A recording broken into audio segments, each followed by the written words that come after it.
전국민주노동조합 총연맹이 노사정이 참여하는 사회적 대화를 추진하기 위한 첫걸음을 내디뎠다. IMF 경제위기였던 1999년 노사정위원회가 정리해고 도입을 통과시킨 것에 항의해 탈퇴한 이후 27년 만이다.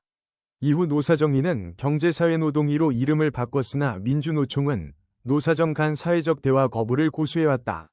민주노총은 지난달 열린 중앙집행위원회에서 사회적 교섭 논의건을 상정해 논의했다. 회의에서 사회적 대화 참여에 대한 조합원들의 의견을 묻는 현장 토론을 실시하기로 했다. 아울러 기존과 다른 사회적 대화 기구를 요구한 만큼 정부와 구체적인 협의를 벌일 것으로 보인다. 조합원들이 찬성하고 합당한 기구의 형식과 운영 방안이 나오면 민주노총은 사회적 대화 참여를 대의원 대회 등 주요 의결기구에 붙이게 될 전망이다.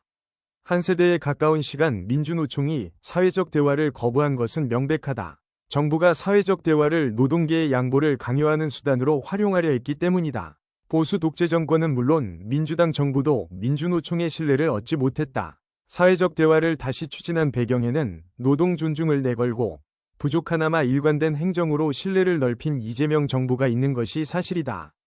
아울러 교섭이 빠진 채 벌어지는 대정부 투쟁이 근본적 한계를 가진다는 점은 조합원들에게 상식이 되기도 했다.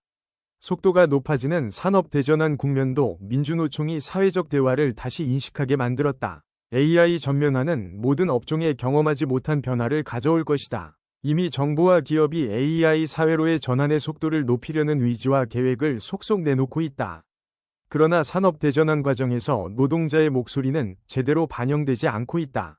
고용과 사회안전망, 연금과 복지제도 등의 대대적인 개편을 앞둔 상황에서 노동자들의 개입 필요성은 커졌다. 천문학적인 금액의 투자와 이익을 어떻게 분배할 것인지도 노동자들에게 중요하다. 또한 지역소멸 대책과 청년 기회 창출 등 지역과 세대 간 현안에서도 노동계가 적극 견인해야 한다는 주장도 꾸준히 제기됐다. 이는 결국 AI 기본사회라는 이재명 정부의 비전에 노동계가 적극 개입하고 투쟁해야 함을 말해주고 있다. 사회적 대화에 참여했다 자칫 역풍을 맞을 것을 우려하기도 한다. 거대 보수 자본은 언론 등을 앞세워 유리한 주장과 논리를 대대적으로 유포하는 반면 노동계는 노동혐오 가짜뉴스에 여론에서 고립되는 경우가 비일비재하다. 그러나 조합원이 100만 명을 넘겼고 대중에게 올바른 정보를 전달할 통로도 넓어졌다. 사회경제 현안의 해법을 만들고 이를 대중이 호응할 수 있게 전달하는 것은 부단히 노력할 부분이다. 대화를 거부한 채 자기 주장만 반복할 경우 오히려 조합원들의 단결력과 열의가 떨어지는 것이 현실이다. 강한 대화와 교섭이 강한 투쟁과 함께 가야 한다는 것은 노동조합의 기본 원칙이다. 민주노총은 사회적 대화 기구에 대해 참여 주체들의 수기와 토론을 보장하는 합의제 방식으로 운영해야 한다면서 산별노조가 직접 참여하는 노사정 논의 체계를 구축하겠다고 말했다. 이미 지난해 민주노총은 국회의장이 주재한 사회적 대화에 참여한 바 있으며 최근 금속노조는 조선업 노사정협의체를 발족해 가동에 들어갔다.